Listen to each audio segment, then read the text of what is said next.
Hello friends, स्वागत आहे तुमचं राणी जी के या चॅनलवरती।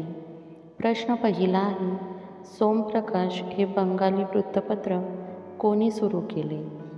Option A Lokmanya Tilak, B Pandit Ishwarchandra Vidyasagar, C Pandit Jawaharlal Nehru, D Mahatma Gandhi. ज्यांना उत्तर येत असेल त्यांनी कमेंटमध्ये सांगा। या प्रश्नाचं योग्य उत्तर आहे ऑप्शन बी पंडित ईश्वरचंद्र विद्यासागर।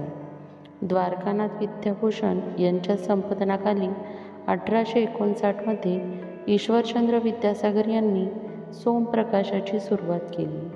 हा संस्कृत प्रेसमधून प्रकाशित होणारा साप्ताहिक पेपर होता, परंतु इंडिगो चळवळीमुळे सोमप्रकाश हे वृत्तपत्र बंगाली या भाषेत सुरू करण्यात आले।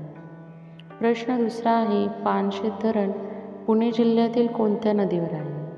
Option A Paithan, B Godavari, C Koshi, D Ambi.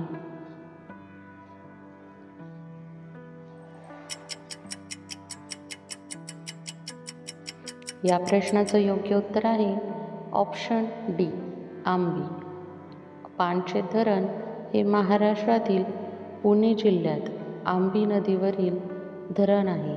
हे धरण पुण्यापासून आग्नेयेला अंदाजे 50 किलोमीटर अंतरावर आहे। प्रश्न तिसरा आहे, महाराष्ट्रात कोणत्या जिल्ह्यात गाढवाची पूजा केली जाते?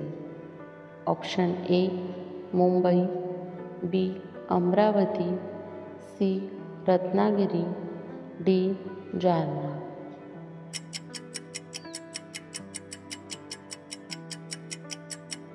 या प्रश्नाचं योग्य उत्तर आहे ऑप्शन बी अमरावती। अमरावती जिल्ह्यात रासेगावमध्ये बैलपोळ्याच्याच दिवशी गाढवांचा देखील पोळा साजरा करण्यात येतो।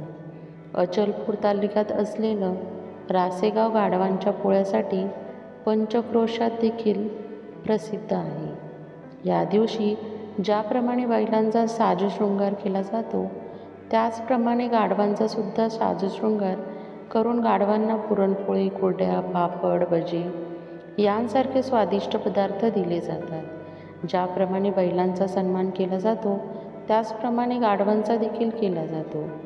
त्या गाढवाचा हा पोळा अशा प्रकारे साजरा करण्यात येतो। प्रश्न चौथा आहे, ग्रामपंचायतीत कार्यकारी प्रमुख म्हणून काय ओळखले जातात?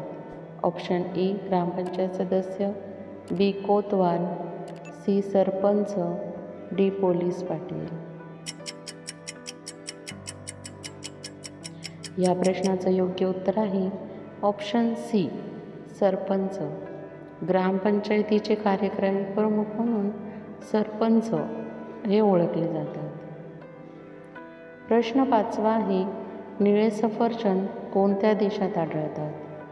Option A Europe, B London, C America, D Japan.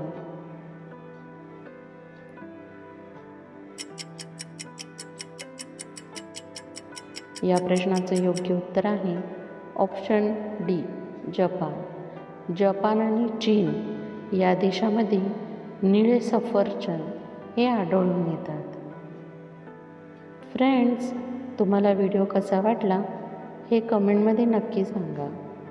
आणि तुम्हाला जर व्हिडिओ आवडला असेल तर व्हिडिओला लाईक करा, चॅनलला सबस्क्राईब करा आणि बेल आयकॉन दाबायला विसरू नका। व्हिडिओ बघितल्याबद्दल धन्यवाद।